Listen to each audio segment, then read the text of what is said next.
You want to debuff bosses so that your team does more damage, but you don't want to sacrifice your own damage. You want to be able to be safe running around the battlefield invisible with overshields and healing yourself up to full at all times. You want to be a little bit more supportive to your team than, say, a prismatic Nighthawk Hunter.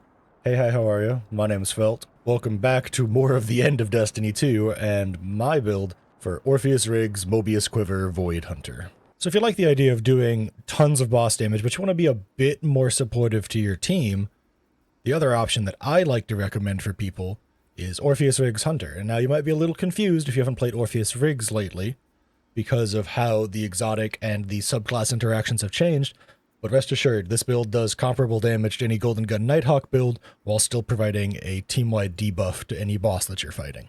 If you read Orpheus Riggs, it doesn't really explain but so much. Uncanny Arrows provides ability energy for each target tethered by Deadfall. Mobius Quiver has an additional shot. That's the most basic description you could ever imagine for an exotic in this game. If you haven't used Mobius Quiver recently, you might be surprised to see how this super has changed. It's still a tether that tethers someone and provides void anchors, which dramatically weaken and suppressing targets. However, it now follows 2 volleys of 3 void arrows, 3 if you have the Orpheus Riggs, that seek nearby targets. Shadow Shot makes targets volatile and deal increased damage to tether targets. Defeating tether targets creates orbs, while the super is active, dealing damage increases the damage of your void arrow and bow weapons. That last sentence is the newest thing to this and the most important part. Your void arrows are the arrows from the Mobius Quiver itself.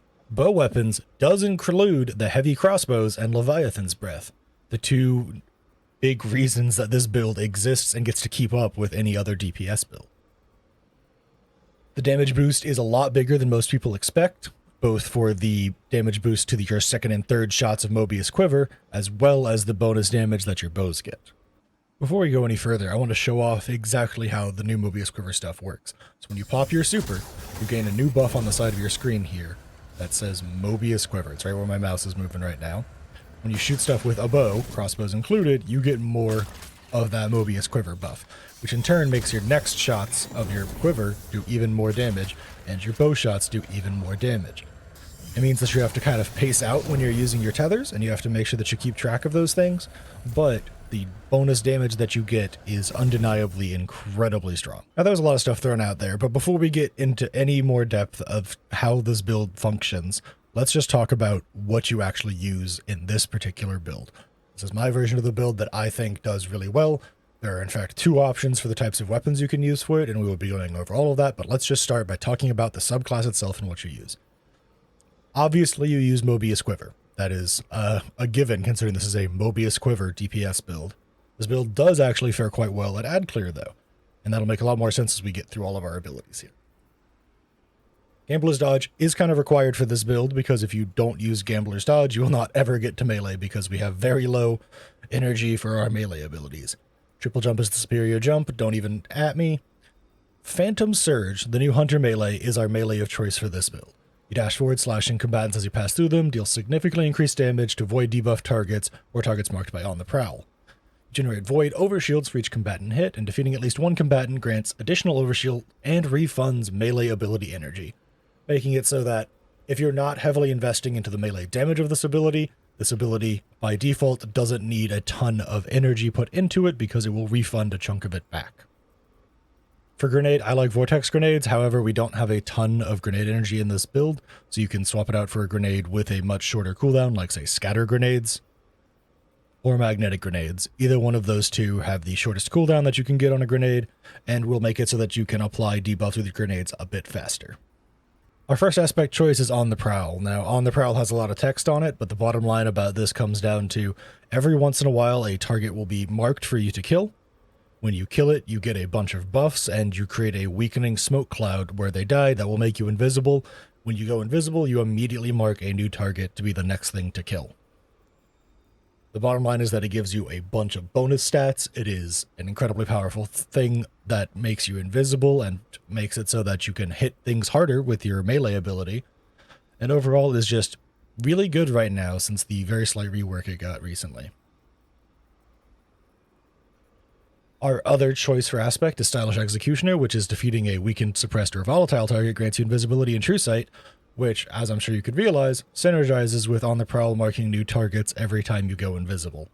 You could argue that Vanishing Step is worth choosing over this, but I personally just prefer Stylish Executioner because of a lot of our weapon choices in this build.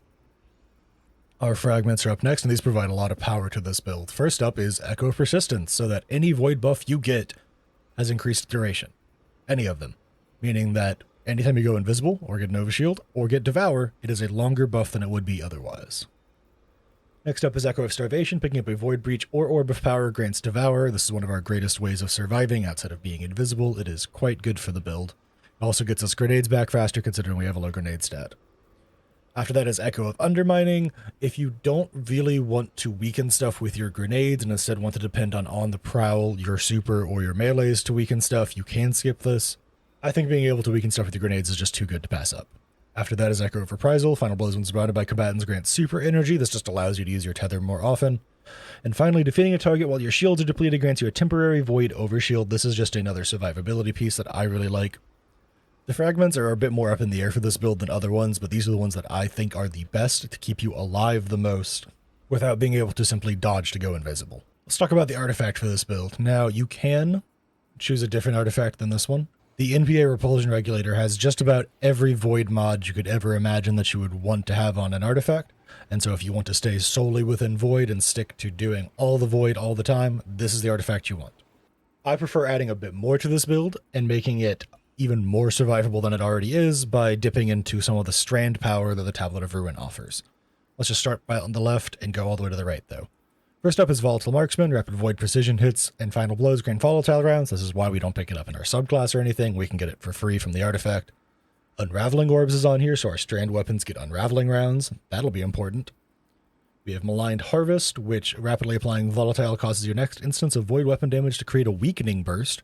Applying Weaken provides a small void overshield, basically making it so that we are constantly giving ourselves overshield on top of everything else we're doing. Horde Shuttle's in here because if we're going to be using unraveling rounds, Horde Shuttle might as well be in the build. Gold from Lead is in here as well. Picking up special ammo has the chance to grant heavy ammo. We'd like to dump our heavy ammo almost as fast as we possibly can during DPS, so more ways to get back our ammo the rest of the time we are playing the game will be really useful. Shreds is in here as well, because dealing sustained damage to severed targets, unraveling them, and making spots of woven mail is just stupid good. Tablet of Ruin as an artifact is kind of hard to beat because it has all of these wonderful things for strand stuff, and you don't even really have to be on a strand build, you can just be using a strand weapon to make it all work. In the final slot here is Void Flux. Defeating weakened targets with a void weapon applies volatile to nearby targets, and powerful targets increase the radius of the explosion. It's just more void stuff that is good. Now, you can replace a handful of these mods in this build. Limit Break is pretty good. Having an elemental buff matching your super is not difficult, and if you're trying to get as much out of your Mobius Quiver as you can, Limit Break will buff that damage. If for some reason you are using a fusion rifle as a backup weapon or a secondary weapon for your DPS, Particle Reconstruction is also quite good. However, do not forget that our main source of damage is by using heavy bows. So now that we've talked about what we use on the Tablet of Ruin, because we're probably not using another artifact, because it's just that good, let's talk about weapon choices, because a lot of stuff that I talked about on Tablet of Ruin informs our weapon choices.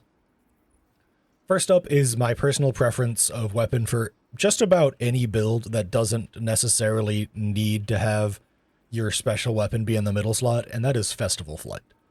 This is an area of denial frame grenade launcher that can roll slice and attrition orbs, and because it can roll slice, that means that you are constantly debuffing enemies as you dodge. Because it has attrition orbs, you're constantly making yourself extra orbs to pick up for more buffs to yourself.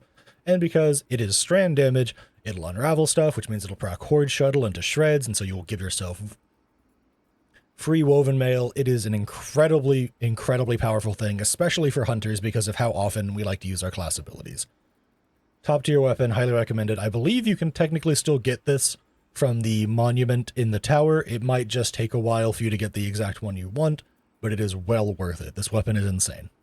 If you do not wish to use that, I really recommend the Mint Retrograde as your other choice for strand stuff if you are not using a strand primary, which I don't recommend a strand primary because what's the point of all those volatile mods if we're not using a void primary weapon?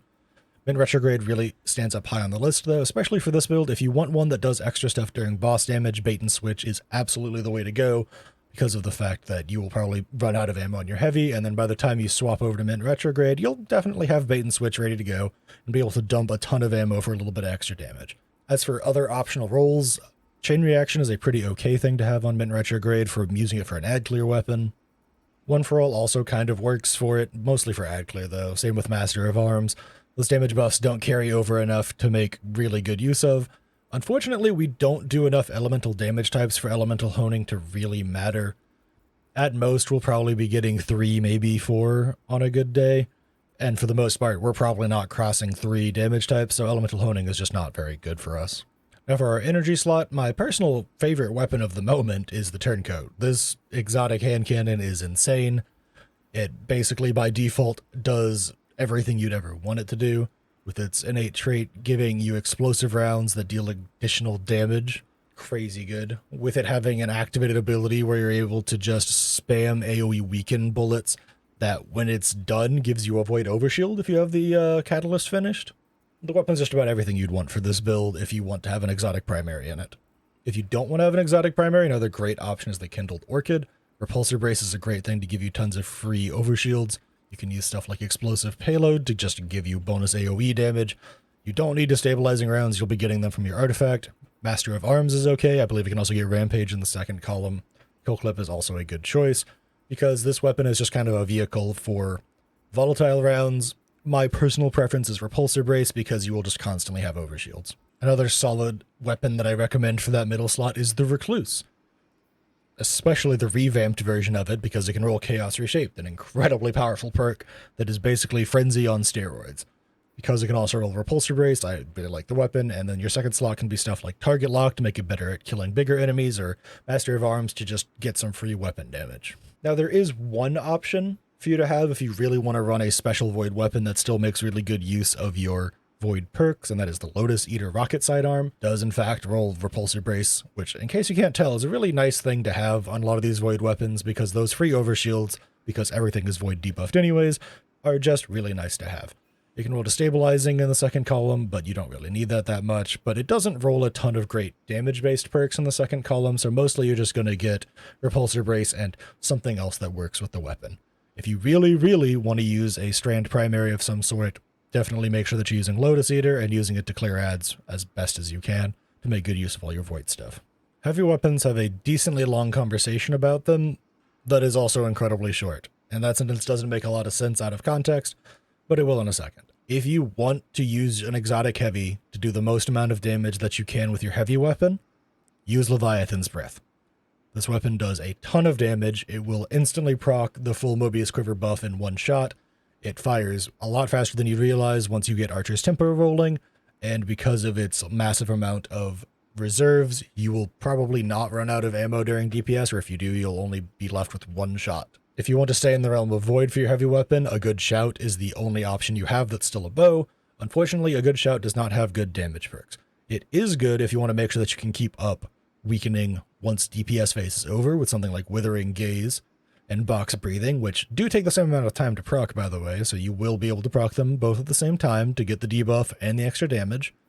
I do recommend Charge Bolts on any of the combat crossbows in the heavy slot, because it's just a little bit of bonus damage that would otherwise just not be there. My actual recommendation if you're going to use a heavy legendary crossbow is the Submersion, because it rolls Aggregate Charge, which it is not as hard as you think to get 3 debuffs on a target, so your weapon will be getting that full 30% buff off Aggregate Charge. This thing also rolls Auto-Loading Holster, so if you want to use, say, a Mint Retrograde during your damage phase, you can get great value out of this thing with Auto-Loading Holster and Aggregate Charge. Just know that you do have to shoot 2 shots with it to fully proc your Mobius Quiver bonuses, so don't forget to be doing it.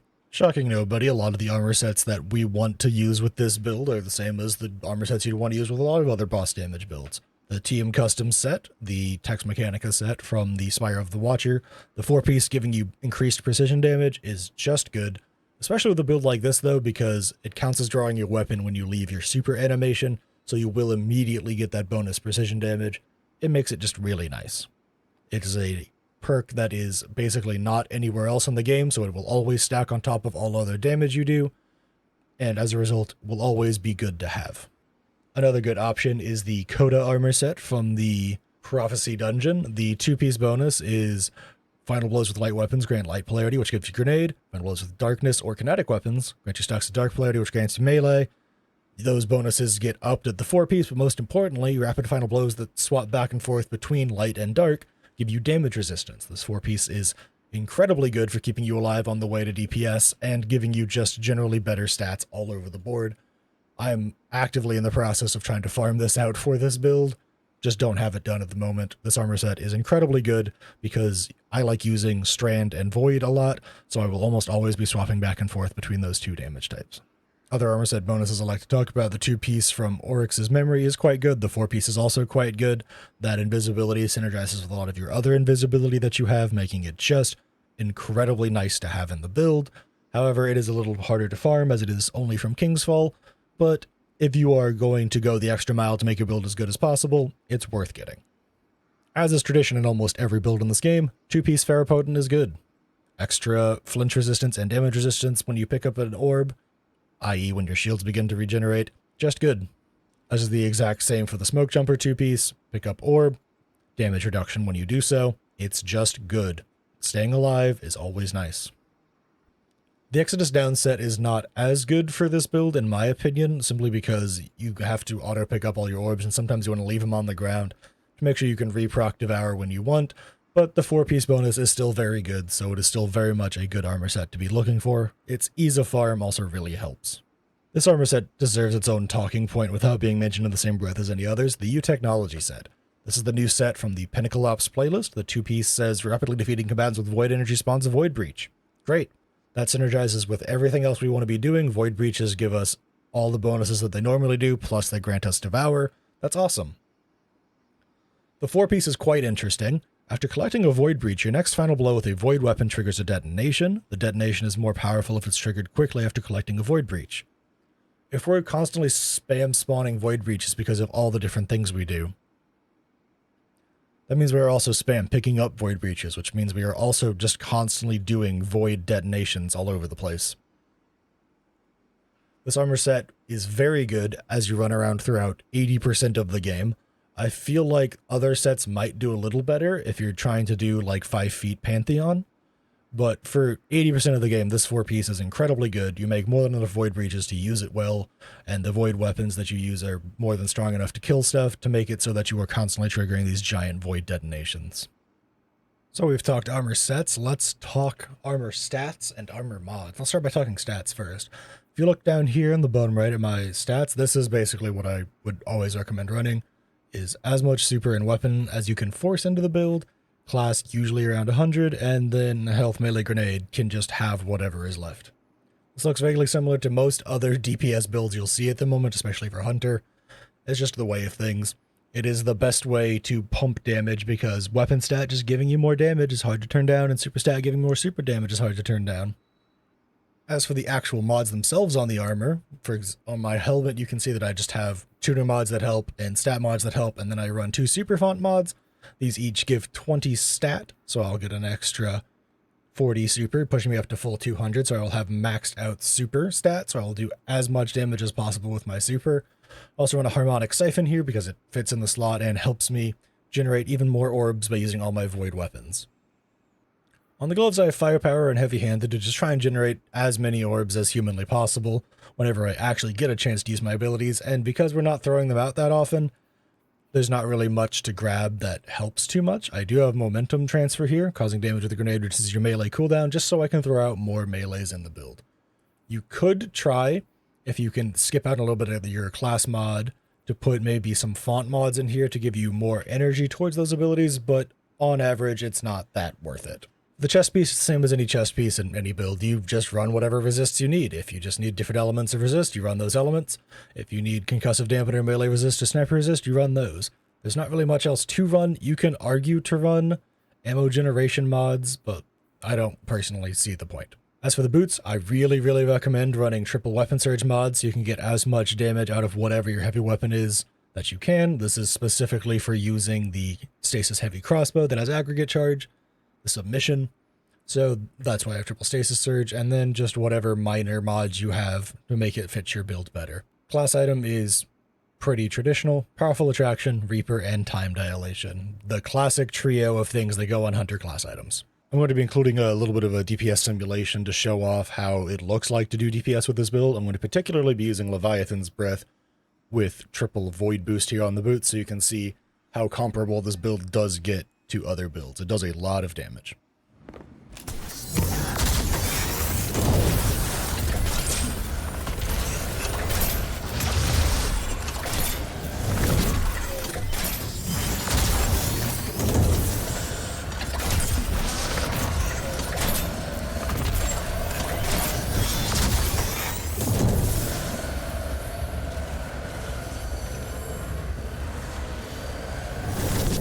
So welcome to the end of the video. Thanks for hanging out and watching. Hopefully you learned something new, and if not, you at least just have a cool new build to potentially use for the future.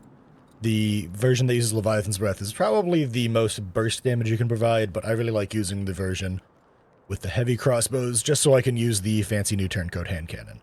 As I mentioned in the other build videos, and we'll mention in all the other build videos that I make, because there's not so much Destiny 2 content coming out in the near future as far as we're aware, here's where I'm going to shamelessly plug all the other stuff I do on the channel. I play roguelikes and roguelites. I like to play a lot of indie games. A lot of playthroughs from my Twitch channel make it over here. Link for that's down in the description. And I also play a lot of Deadlock at the moment. I think that game's really great, even if at the moment it's struggling a tad. But I hope you stick around. And if you don't, that's okay. Either way, thanks for hanging out and watching. You all look cool, and I appreciate you. And I hope to catch you all in the next one.